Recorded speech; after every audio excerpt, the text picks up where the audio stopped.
if you really are real, like if you really do care about my family and care about us and all this stuff that we were told our whole lives about how you really love and see us, I'm going to need something or I'm done. This is a shot. I'm like, hey, prove it. Like, Yeah.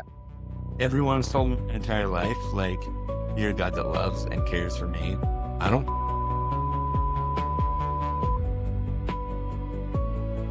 You prayed one prayer in the shower that basically gave God a deadline. 2 weeks later, you met the person who would change your life. And your first response to him was to tell him no. So how does someone go from that shower to where you are now?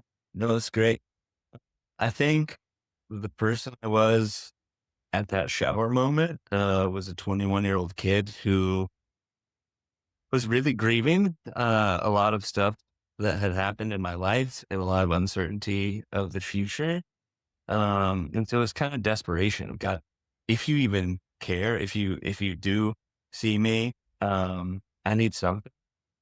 And I think the person that's sitting in front of you today that's seen God's faithfulness throughout my life, and I can look back at that story and some of the other stories and say, oh, he was there through the people I met, through other things. And I think I have, at least on my best days, more trust and dependency on God. And I think it's created a more present person that really sees people and I really want to try to see people at their worst, at their best, but just really sit down and take time to see them, not what they can provide for me, but like just who they are. Cause that literally, I think, changed my life. So All right. Was this shower in Hooker, Oklahoma? it was, yeah. All right. Well, take me back to Hooker. What was faith like in your house growing up? Yeah. So I grew up in Hooker, Oklahoma. First, I was born in like New Mexico. We moved around. Um, yeah, we lived on a farm like my senior year of high school and into college. Yeah, my dad was a pastor, so he went from teaching at a Bible college in Colorado Springs. And then after he left his job, we moved there. And so it's a town of like 1,800 people. Yeah, my football team was absolutely terrible when we played during that time. But agriculture was a huge thing. So FFA, shout out to all my FFA people out there. Yeah, I think it was also one of deep faith and a lot of deep division, I would say. People that really cared, but I think out of 1,800 people, there's like 20 different churches. And so I think we all experience faith a little bit different. But my dad pastored a small like Nazarene church, Okay. a small church there. And so I think, yeah, growing up, What was it like you said your dad was a pastor. What was it like growing up as a pastor's kid in that small town? oh, dude, it felt like a fishbowl. Oh, really? Um, yeah, Can you take me back to like a specific moment that like resonates just in your head every time this question comes up? Or I'm trying to, yeah, I think everyone at the church knows you, but everyone at the school also knows that you're like a pastor's kid. And I think me moving from a bigger town in Colorado to the super small town, it always just felt like, oh, do I fit in? Do I belong here? And I made a lot of really good friends. But I think it was really different. Um, and I think, yeah, I'm trying to figure out how to describe it because like all the people at the church kind of knew me. And then my friends, some of them would come to church, some of them were a part of the church. And so it was just kind of this weird, like navigating, like, who am I? What does this faith thing mean to me? Especially in like a sense of like older people don't always understand what younger people are going through in the church. And yeah, so just feeling a little bit of like an oddball. And then my mom got really sick growing up. And so I think there'd be times when we'd be in school and like if she had a seizure or something, the ambulance would come out, and during church, sometimes that would happen. And so it's like all of these weird moments where, oh, everyone kind of knows us as this family where all this stuff is happening. Mm. And so I think, Yeah, feeling really small and feeling like everyone kind of knows what's going on all the time. Yeah, since it's a small town and it seems that everybody knows what's going on between school and church and all that, is there is there a moment where you kinda realized how small the town was with just what was, like, just going on, like, in life, whether it's personal, your mom getting sick, what is there, like, a moment that stands out to you when you first discovered how small the town this was? I mean, I don't know. It's just like anywhere, I guess. Like everyone kind of know what's going on, but it depends on about like reaching out. And like I had friends that kind of knew, but when someone's going through a lot of stuff, you really don't know how to ask or how to like talk with them. And so I think when I was 16, I was just going through like a pretty dark depression and really didn't know what to do with that. And I mean, I had friends that were going to church. I had the church people there, but it was just like, how do you even talk about those things? Um, to the point there was one day, like I was pretty depressed and just wasn't sure like if life would be worth living anymore. And I think because it just felt like, okay, there's all of these like other guys that are really good at sports. There's people that are good at art. Like, what do I really have to offer? It felt like a lot of the things that I did like, were just kind of obscure. Mm. And, there was one day when, ag teacher, his name was Mr. Cole, he knocked on my door and probably one of the lower moments during that time and asked me to be on the student leadership of FFA, which is like Future Farmers of America. And I was this like long haired, like ninth grade kid that had probably no business being on a leadership team. And he just really took me under his wing. He took me to like some leadership conferences, speaking engagements, but really like showed that he believed in me. And I think that that was just like this really beautiful moment in high school. And then we ended up running into this youth group that was like 20 miles away that would just be really helpful. In a lot of those ways, I don't know, like small towns, you can do a lot of stupid stuff. We would drive our cars and like I had El Camino when I turned 16 that my grandpa helped me like start to rebuild and we would play tag um, on the back of the cars, and we would just do a lot of stupid stuff. And It's so all I think there's a lot of crazy stories from that time. But yeah, I think s that when you idea that a lot of people kind of know you, and sometimes they don't actually know what's going on underneath the surface. And so Yeah, we always struggled of like, even my friends, like, how do we talk about the stuff that's going on? We all know, like, whether it was in my life or my friend's life with his parents or all these different things, it's like, we kind of know what's going on, but how do we even talk about this? So we're just going to shove it away to the side and then figure it out. yeah. So you said 16, depression, um, and then you also earlier mentioned your mom getting sick. Were those similar timelines, or would your mom get sick way before? Or kinda walk us into that journey of 16, feeling really depressed and really having some controversial thoughts. Yeah. Uh, my mom got sick when I was like in third grade. Okay. She started having like all these migraine seizures and it just kept getting worse. And then I had to go through like some surgeries. I was in and out of the hospital, with, like asthma. Um, but I think when I was 16, yeah, my mom had a lot of, I don't know. I mean, health trauma, mental trauma, a lot of stuff like both her and my parents or and my dad.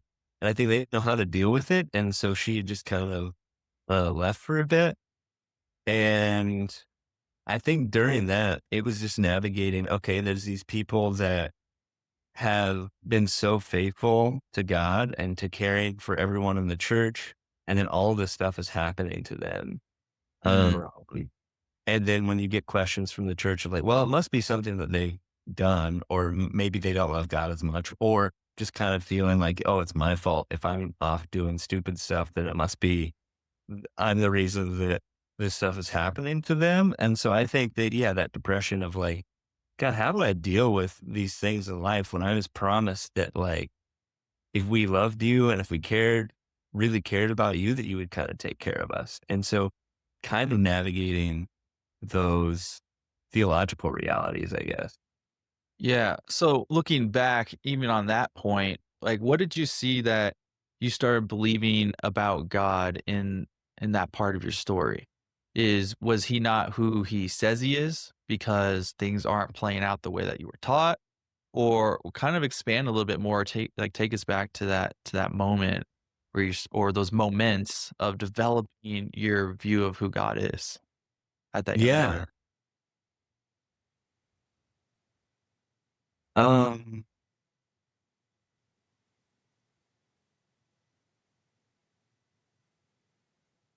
I'm trying to go back to what it was then because now it would have different, I think, Oh, for thoughts. sure. Yeah. Take it. Yeah, but then, yeah, I think it was this moment of like every time my mom would get sick, I mean, there'd be times she'd be playing the piano at church and then like something would happen and they'd have to get the ambulance. And then I remember my cousin driving me around the car, just me punching the side of the car and like everyone just saying, "Hey, it's going to be fine. Like, don't worry about it." Or my dad would be like caring for other people at the church. And like, I just remember being really upset that like, yeah, does God really see us? Um, and who's actually the care? Like it felt like you just have to kind of brush it off and you really can't talk about what's going on. Or you can't be angry. You can't question God. Like God has a plan. It doesn't matter how shitty it is. It'll get better. And so just kind of like buck up. It'll be fine. And that's, I think, really hard for a lot of young people that are faithful. I think it's hard for anyone just to be like, "Oh, what does this actually look like?" When I had this idea of what God is, or I was always taught that God would protect us, he really cared about us, and then it's like, yeah, my mom was literally chaperoning at a summer camp where there was a gas leak, and she got really sick because of that. So it's like, well, she was actually working for your kingdom, God, and then this is what happened. Um, so I don't know, and that's like a 16-year-old kid. Also, there's just like you're navigating relationships and trying to figure out like what your purpose is. And so it's like, cool, I know that like we're supposed to do something for God or we're supposed to Yeah. care. But yeah, it's all about like this transaction, right? Like you do the right things and everything will kind of come back to you.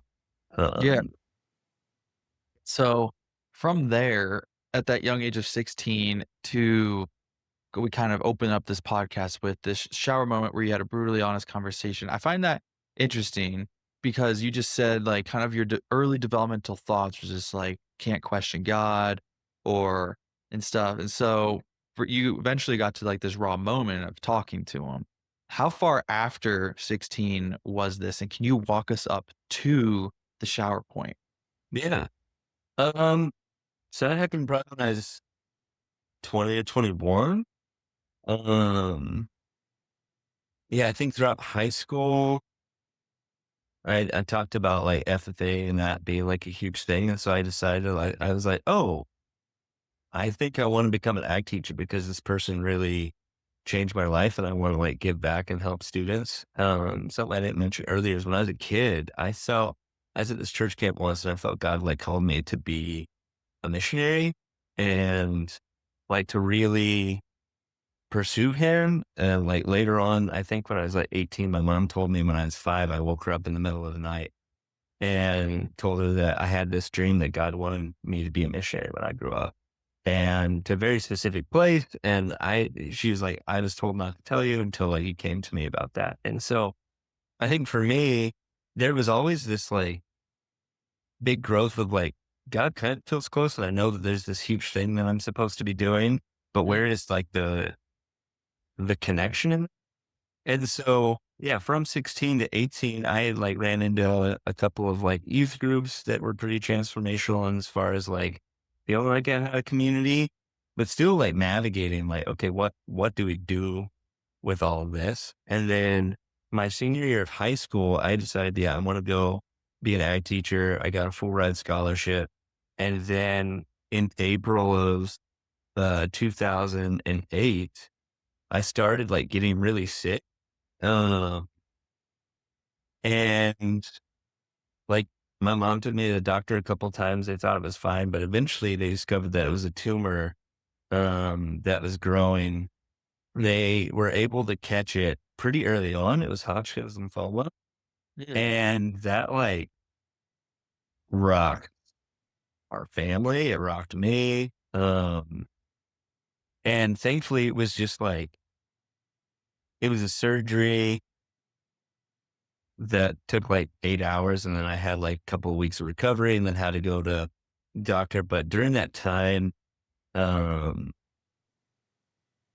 yeah, I think my whole trajectory kind of been rocked. Like I was supposed to go to Oklahoma State, the place that I had always wanted to go for my entire life. And after that, I think I got afraid. My mom was afraid of like what's going to happen next. So I ended up going to this like really small school. Um, and with that, again, kind of that theme of who do I talk to about this? Like, what's going on? Like, I'll talk to people at church. They have their own ideas of what that's supposed to be. That was also during like a political moment in 2008 where like because of my family and like our medical debt history and stuff, I was like, oh, maybe I should vote for this Obama guy because they're talking about health. And like with growing up in Oklahoma, it was like you definitely don't vote for the other guys and you don't question that. And so it was like I was 18, I voted, and then they were like, hey, I don't every time I started showing up at church after that, it was like, you don't belong or you're actually a heretic and you're choosing to like go against God's plan because of what you did, because of who you voted for. Um, and so I think not like, hey, is there a reason why you decided to like look into this? Um, and so for me, going into my freshman year of college, I had started working at Walmart and became like a shift supervisor and felt some sense of like purpose with that. And then like after my surgery, I was told, hey, you shouldn't work for 6 months and you shouldn't go to school. You should like rest, recover. And I kind of had this like energy that was like, no one's going to tell me what to do. I'm going to like prove to everyone that I can do this. Yeah. Uh, and that doesn't go well. I think the times when we just really have that like, let me prove it energy, um, it can lead to a lot of crazy stuff. And so for me to finish a work shift or to do all of my like school, I started getting addicted to painkillers. The painkillers that they had subscribed to me um, after my surgery. And some of that was like because it was necessary and I needed it. But after a while, it was like somehow I got like an unlimited refill from a doctor. And then Mm. one of my buddies was like, hey, we can use this like recreationally, right?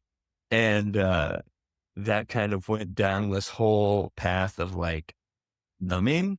Um, because the church, like in my particular place, the church wasn't a place where I could like bring my mess, that I could like question stuff, that they really cared about that. Like they was just like, you have to think the right thing, you have to do the right thing. Then God will be protected, or you'll be protected, I guess, by God. But if not, then good luck. You'll figure it out on your own, or you can just go outside and see what happens. And so during that time, like I built a lot of friendships and felt really seen from people that had nothing to do with church, but I was also doing a lot of stupid stuff.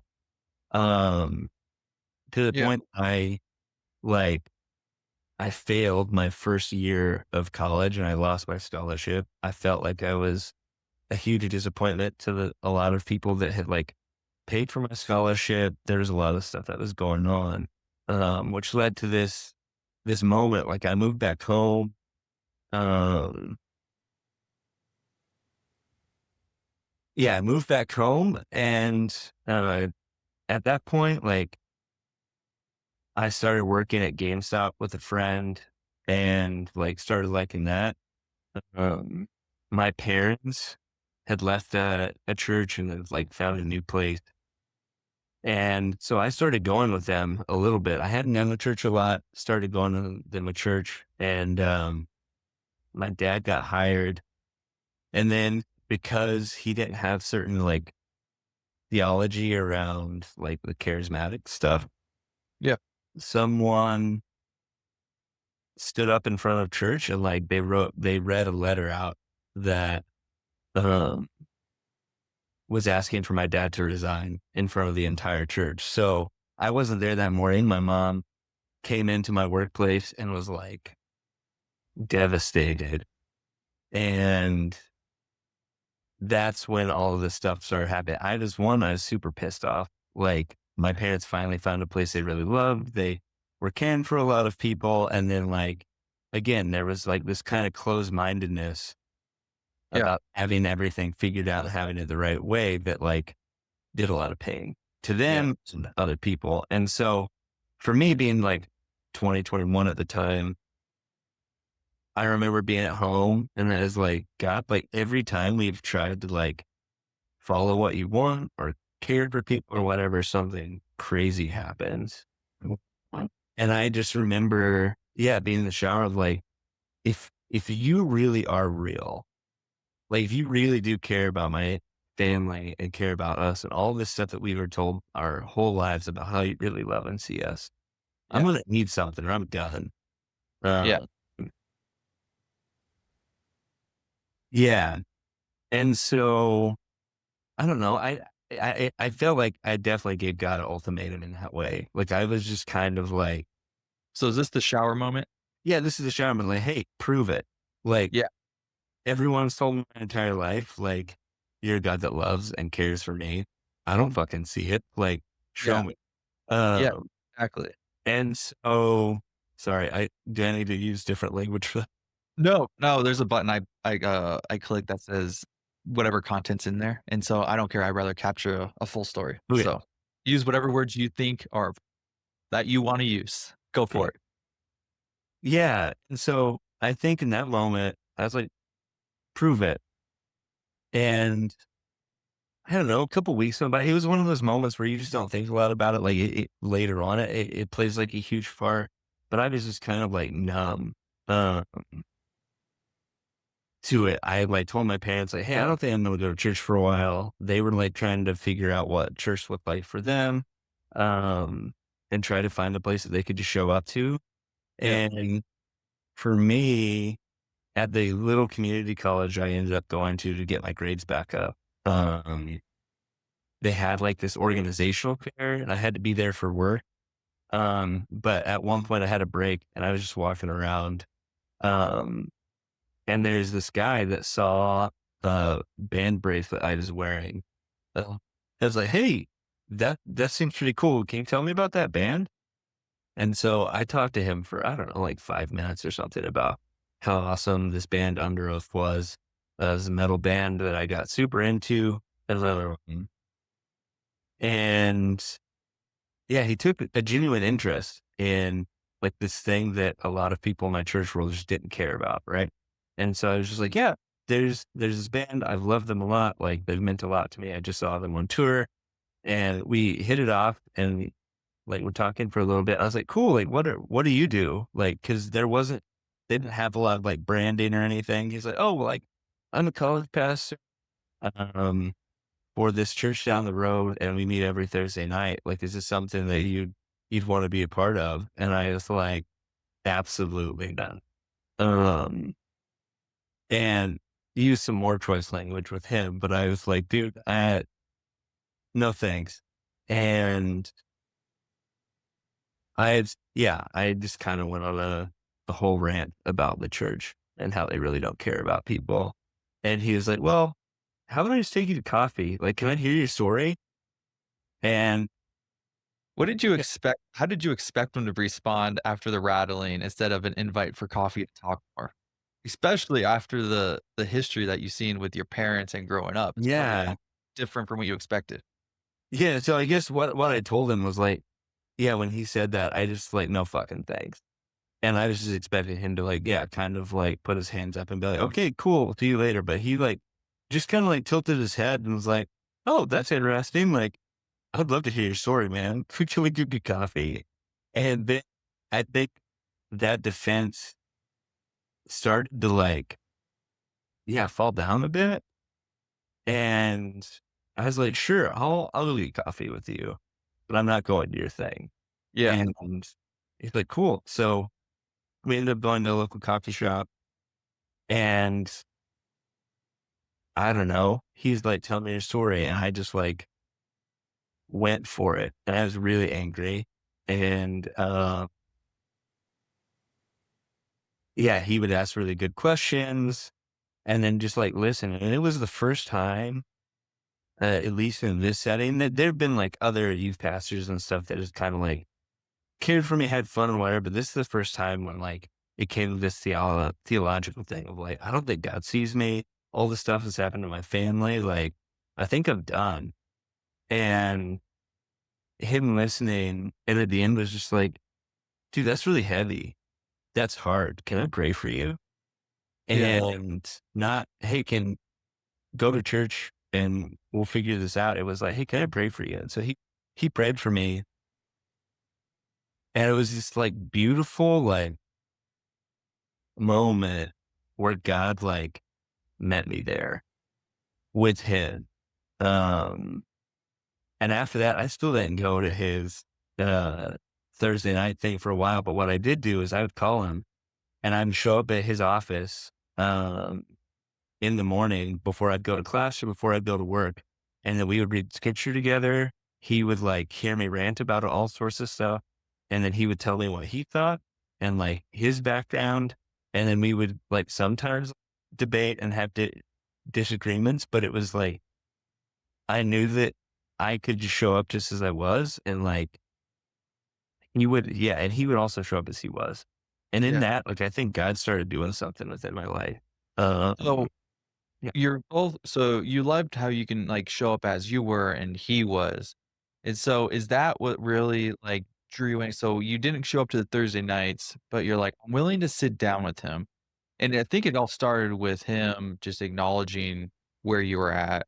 But what is there anything specific that he said or his body language outside of that that you felt like you could go to his office and you can call him even though you weren't quite into the Thursday nights yet or his weekly thing?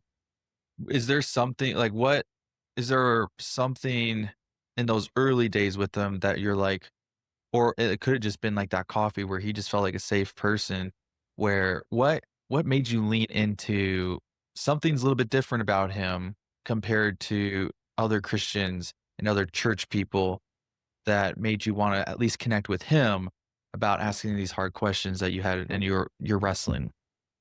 Yeah, I think he embodied God's love in a way like I can't even remember exactly what he said, but there was like this posture of humility, this posture that like God sees you and I'm gonna choose to see you in that. And I think, yeah, with his questions, it was way more like,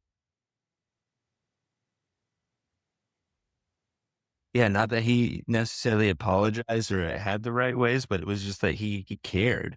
I think there's this deep like care about me and his idea of, like, who God was and knew that God cared about me and wanted me to be seen in that moment.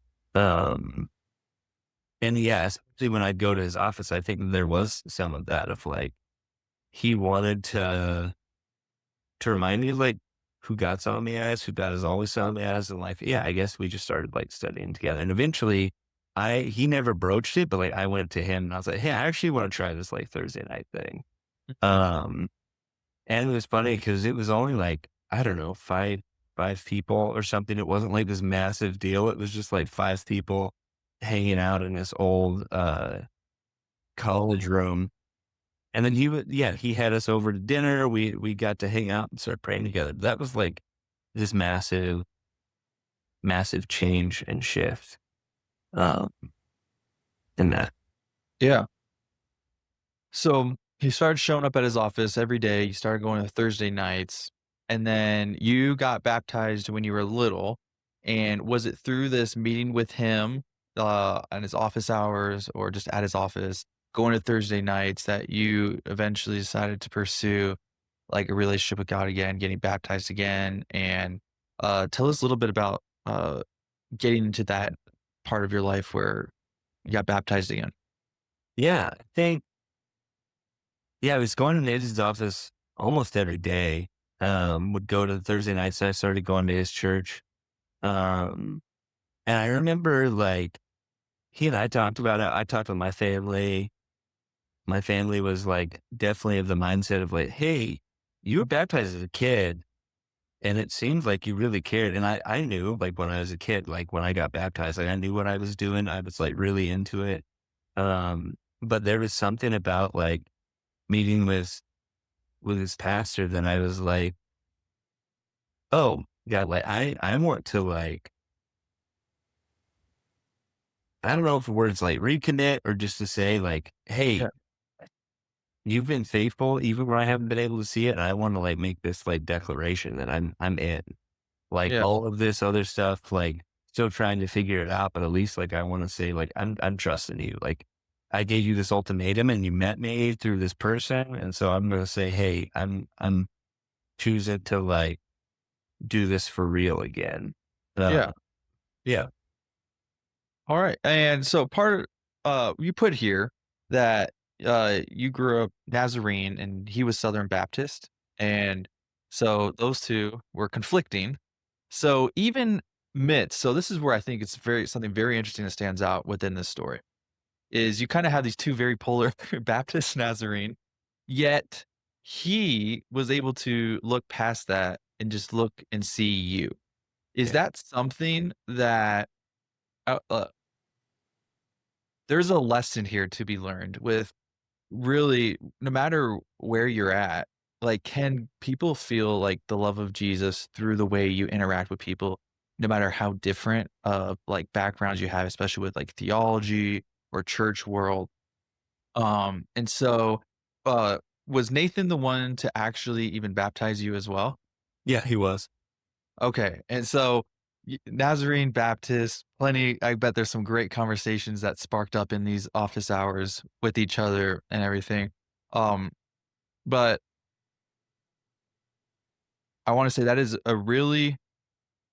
is like the hands and feet of Jesus, as I could see so practically that there can be kind of this external look of something so different, yet so fundamentally, it's just like it can go way past that, just down to the level of this is who Jesus is, Yeah. and no matter what side of the theology spectrum I come from, am I living how Jesus teaches us to live? And it genuinely changed your life.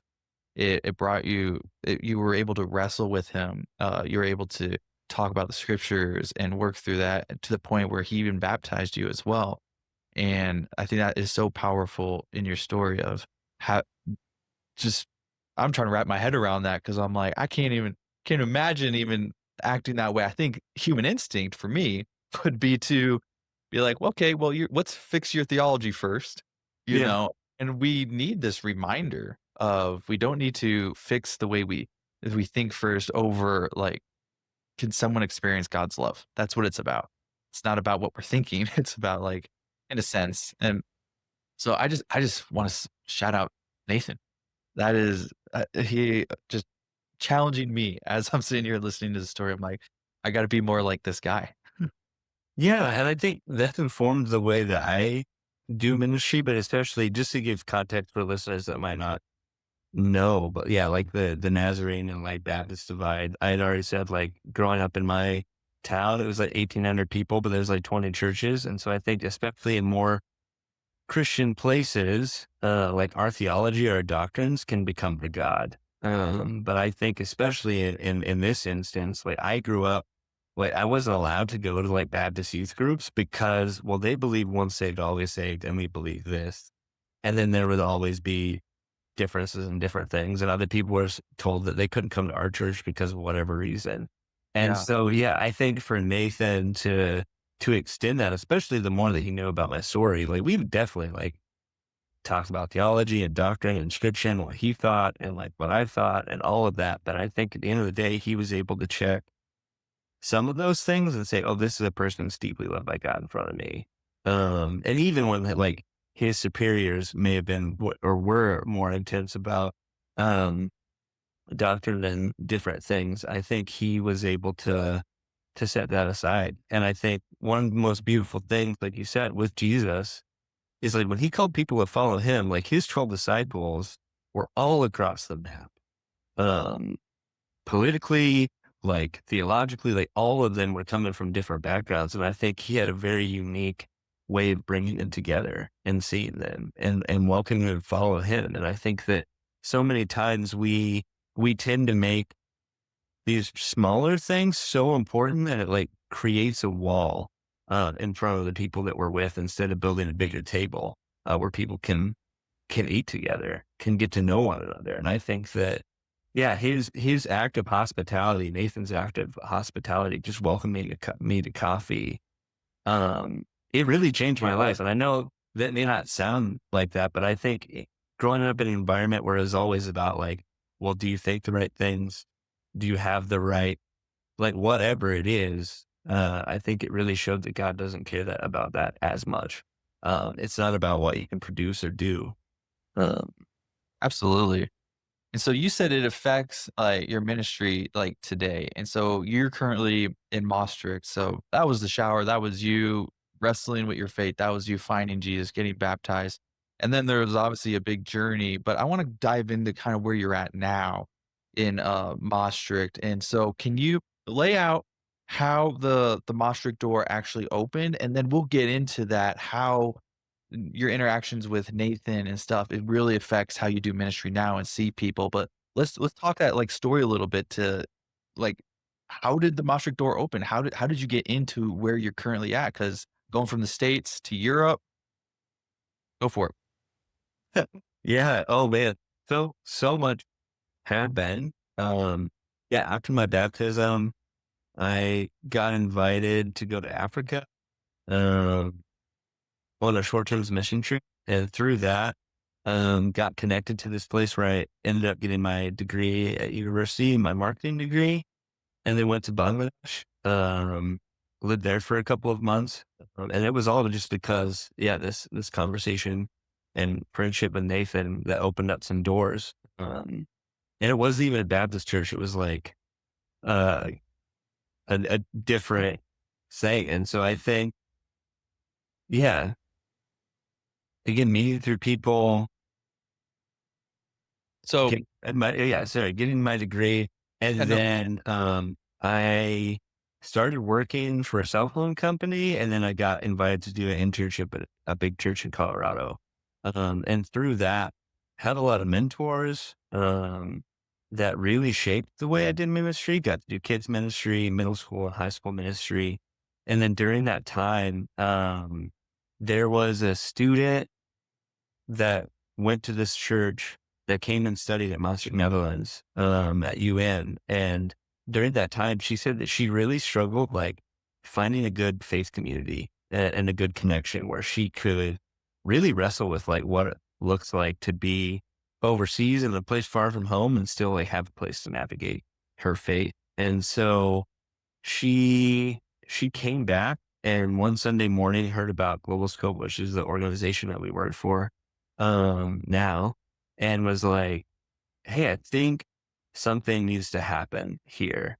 Yeah. And in that time, um, my wife Lizzie and we had just gotten back from Afghanistan. We were trying to pursue like missions and what God was leading us to do, and a door had just been closed, and that just because of security reasons and stuff. So we just kind of figured it out, like, God, what are you leading us to? So we're in a mission small group, and one day when we were talking through things, someone came in and they were like, "Hey, we just found out like there's a student from Maastricht. She thinks that this could be a good thing. Is anyone interested?" And at first, Lizzie and I were like, "Europe? Why do like that just doesn't sound like something that we would be interested in?" But then something like was pulling at both of our hearts. And so we eventually said, "Yeah, we'll go check it out." So in 2019, the week after Easter, we came and visited with quite a few folk. We talked to the local church or a couple of places to see if what we wanted to start would actually be needed, and they said, "Yeah, that would be." And so we spent the next like 3 or 4 years. working towards like fundraising. I mean, this little thing called COVID happened. And so there was a lot of stuff. They're Um, just saying it just normal. yeah. Um, but yeah, during that time I was working at this church, doing student ministry. And I think, yeah, this idea of being able to go and create a space where students from all different backgrounds, countries, where they could actually be seen by the love of God and met with God's hospitality, just like Nathan did for me. It was something that kind of motivated us to how do we create a space where people can be um, and experience the love of God in that way. So I Yeah. don't know. That was a long. I don't know if that answers your question. No, no, that's great. So now you followed that, got into Maastricht, and what's something that most surprised you in the first year of being? It could be just the culture, it could be the way you interacted with students and with God, or what's something that just like you can think back on year one and you're like, biggest surprise.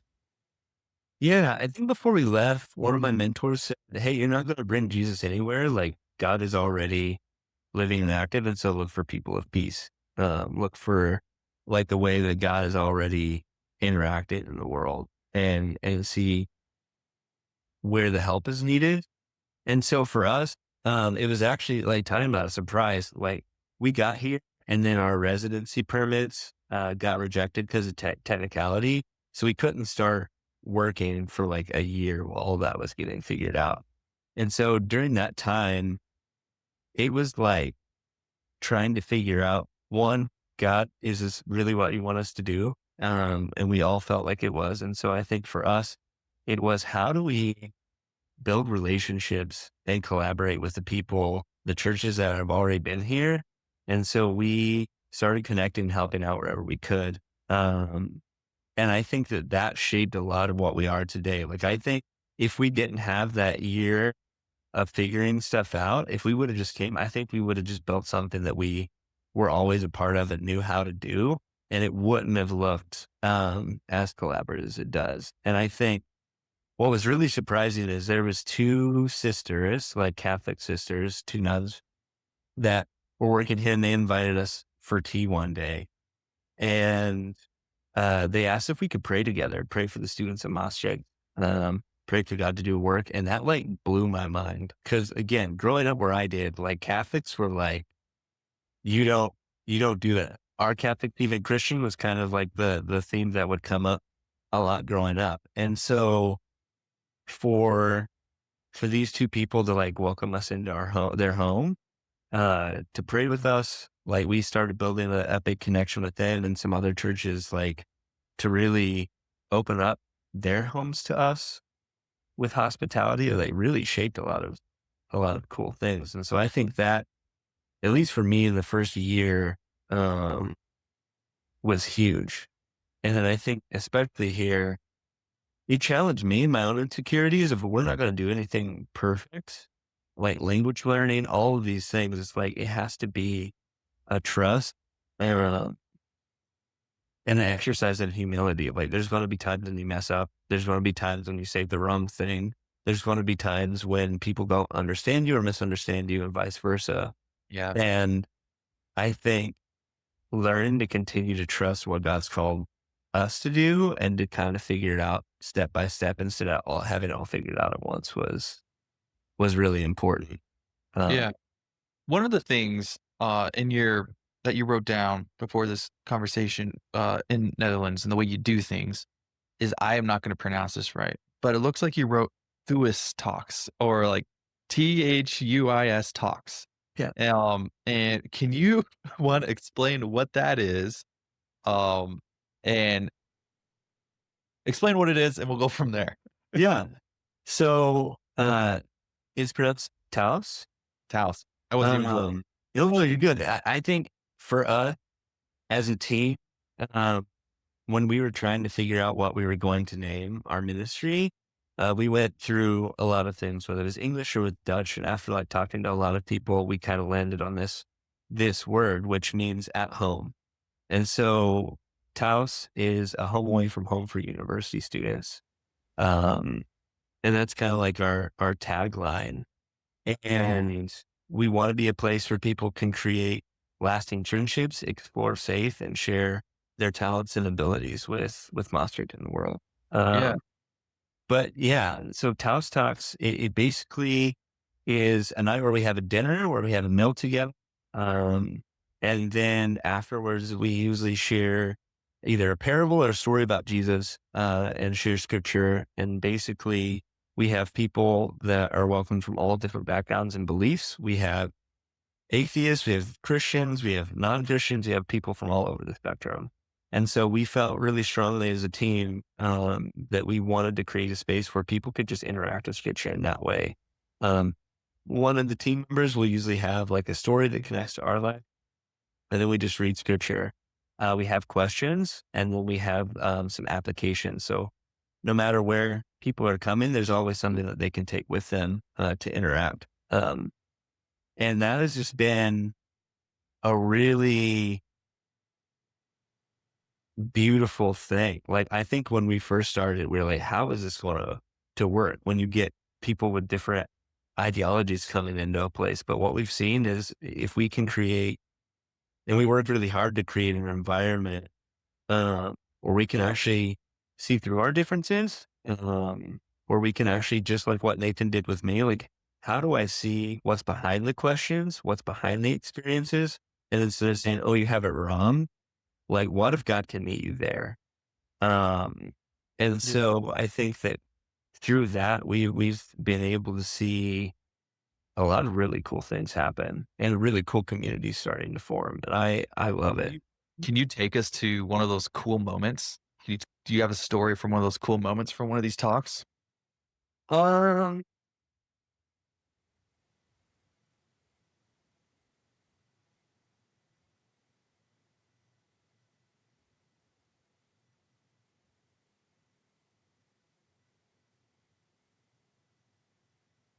yeah, I'm trying to think. There's a lot of them. I'm trying to.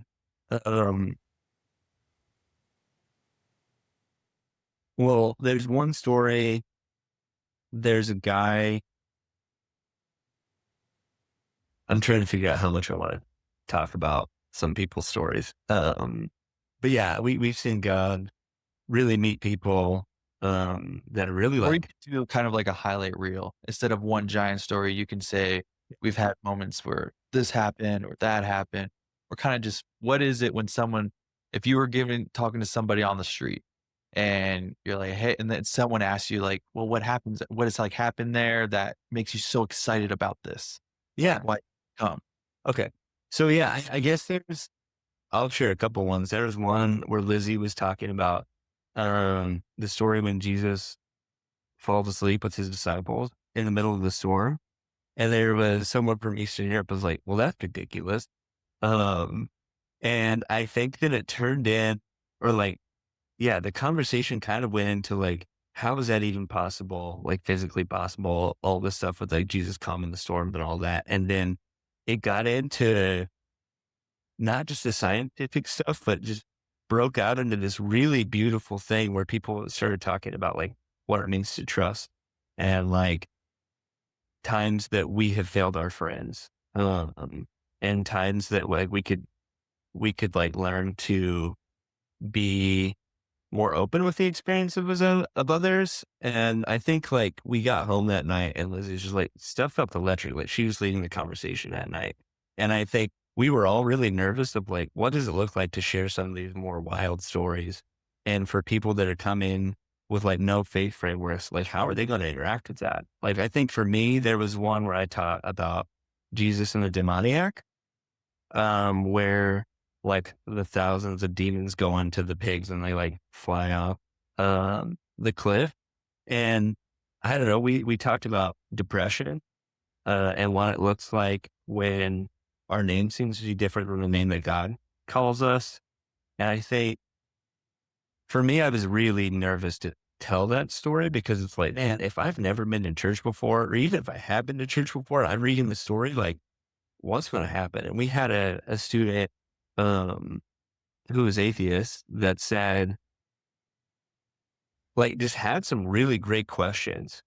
And not just great questions, but was like, said something, I'm trying to remember exactly what she said, but that's something that really like shaped how I started seeing the story afterwards. And I think that's the beauty of like Taos talks of like wherever people are at on their faith journey, I interacting with scripture, I think the spirit moves in a really beautiful way where we can actually start to like listen and hear God in ways that we might have been closed off to before. Yeah, Uh, just like with Nathan and I coming from different perspectives, like what does this actually look like? Um, and through that, I don't know, there's just been some really, really cool things in that. But absolutely. I think it is so cool to see how you how you have partnered with God, and you are amplifying your Nathan encounter in the way that you're doing ministry, in the way that you expand it. You almost like multiplied, like God's a God of like multiplication. And so it was you and Nathan, very different theological backgrounds, doctrine backgrounds, but yet his way that he loved you as Jesus, like would just see you and just love you as if he were here. You're now able to create a space with others on your team and students from every background possible, every faith background possible, and you get to now take that example and teach 1, other leaders on how to do that, and then 2, create this, like, space for that, and that is, like, a testimony to, like, walking in, like, in step with God. I'm just like, "Hey, this is how my story was." Now doing it with God, and God now multiplies this into something that the world really needs, and that is people feeling the love of Jesus and not getting caught up in "Well, I'm atheist. Well, I'm this background, that religion." But who is Jesus really, and how can we really dive in and figure that out? So I just wanna honestly just honor you with growing and following that path. It's amazing to sit down with somebody who has been obviously not perfectly doing it, but you're walking it and you're doing it. And just want to say kudos, man. Really, it's inspiring. thanks. Yeah, I think good. No, go ahead. Go for it. Yeah, I mean, something you said today that's been the read I get with a lot of the conversations we have with students, but even the feeling I have is our world is so divided and it's Yes. so easy to put a label on someone. As soon as we hear them say where they're from, what they think, what they believe. And I still have to fight that a lot of times of like, oh, this person said this. What does this actually mean? But I think that there's always an invitation there to say, oh, how do I extend to him and actually learn from this person? Like, how do we build on these like shared values and allow God's grace to like enter into that? And I think for me, whether it's in the States or in the world context, like it's so easy to become siloed in our own spaces. And there's so many people that are lonely that are having those like shower moments like I did that like don't know what's going to happen to them. And they just need someone to say, hey, I see you. And then we can figure it out from there. And I think that, yeah, that if we all live in that posture, and again, like you said, I don't do it perfectly. I think God's constantly trying to remind me of like, hey, this is stuff that you talk about all the time. How do you actually live that out more? Uh, but yeah, I think it's so important in our world today.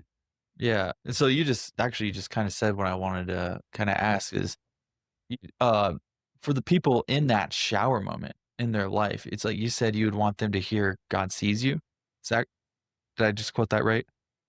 Yeah, I think when we talk about child modes, I think there's those moments where we feel like there's an ultimatum of like, God, do you really see me? Do you actually care? Do you exist? Like there's those questions you get all the time. Or like, if you do exist, why did these people treat me like that? And so I think when we have those kind of moments, yeah, I think what I want to say is like, God does see you in that, like, hold on. And if you haven't run into someone that like really sees you, maybe, and again, I don't want this to be dismissive, but what does it look like to start seeing other people? Um, or maybe to take a breath and to ask God that. Like, I think that that's something I challenge my students and I've challenged myself a lot of in the moments when you feel most isolated. What does it look like to just sit down, take a breath and ask God directly? Like, hey, can you just show up? Like, what is this supposed to be? Whether it's through a person, a scripture verse, a song, whatever. I think God can meet you there. Because I think at the end of the day, we all just want to be known. And that's the beauty of like the incarnation of God himself showed up in Jesus and was like, hey, I want to physically show you that you can be known. Uh, and so, Yeah, man. Looking looking back kind of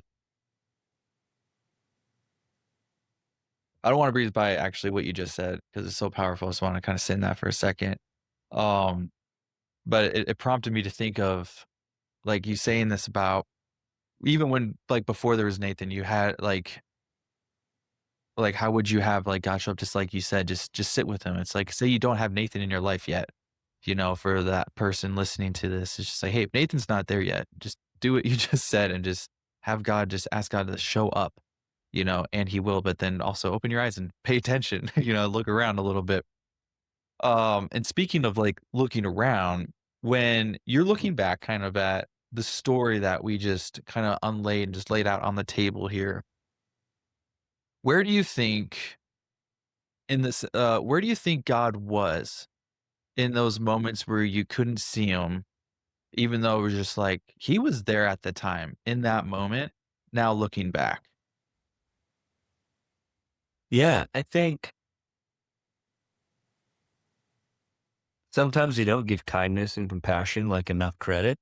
Um, there were teachers like my ag teacher. There was one youth pastor um, that like meant a lot to me one time, but I think God showed up in people.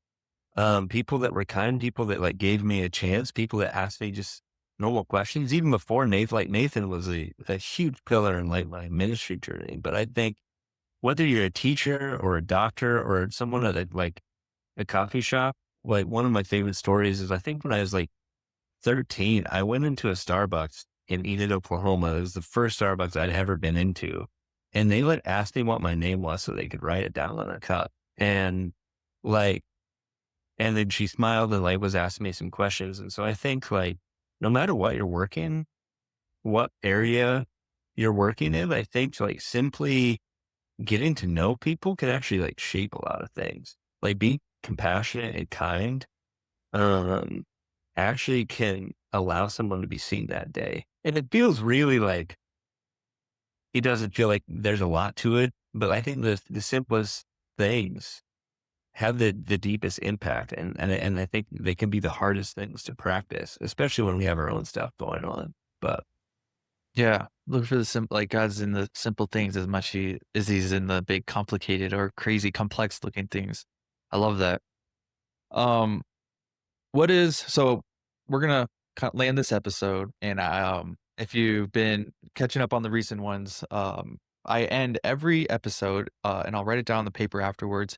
I stick papers up on the wall from all my guests with kind of just like their closing, landing the plane of the episode with what is one thing that you want to leave with the audience today. If you never get a chance to come back on this podcast, and you're just like, hey, this is my one shot uh, for Joseph to just pour into something, what is the one thing that you would leave that Steven's going to write down and everybody who sits in that studio is going to read?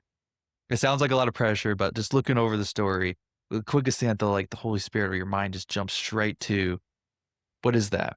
What's something, what would you leave? yeah, I'd say God is the God that sees. Um, I believe that Jesus is as close to us as our very breath, and like yeah, each breath is a gift of grace. And I think that there's moments where things can feel really difficult and really heavy and we don't know what to do. And I think God sees you in that and doesn't just like want you to figure it out, but wants to like walk alongside you through other people. Uh, yeah. And so I think be open to the people in your life that like extend a hand out. Like it's pretty easy. Like if I wouldn't have gone to that coffee with Nathan because of my own bitterness, with my experiences, I would have completely missed out. Um, and I think with that, like don't put pressure on it to having to be the perfect moment. But I think God will continue to put people in your life, songs in your life, whatever that will speak to you. Because God is a God of like love and patience. And ultimately, God is a God of relationship. And so I think um, yeah, be open to it. Be open to his love and kindness. Um, yeah, that's what I got. That's so good. That's so deep. So it's so deep yet so like simple. And I think that's something that really stands out with sitting down with you today is like as much as I think faith and following Jesus can be so complicated, I think you're just reminding me also just how simple it is. Of just the simplicity to just connect in relationship, the simplicity to look past the complex things that we've made it and get back to just the heart of Jesus and being like the love of Jesus and the relationship that like he is. Um, and so that I love that. I love hearing your story and hearing how God is still working and God is still doing things. And I'm excited to see where you end up. I'm excited to keep hearing stories about the mission work doing out there and everything. But thank you so much for sitting down with me and capturing this story to where you're at today and where you continue to go. So definitely have to have you back on in a little bit here. And I don't know what the timeline would be, but just to keep hearing more stories of like, what is God continuing to do where you're at as you faithfully follow him and like lean into what he has taught you over the years. So I'm excited, man. So thank you so much for joining. Thank you, Steven. Yeah, that means a lot. I think one last thing I'll say is, yeah, be open to people from different backgrounds, people that you normally wouldn't talk to or have this like big barrier. Like, just ask questions. See that, like, ask about their life. Maybe not the thing that you know you have differences in, but I think getting to know them will really start to teach us different things. So, but yeah, I really thank you for having me on. I hope I didn't talk too much, but No, you're good. yeah, I'm so thankful for you and your friendship, and yeah, I look forward to hanging out with you sometime soon.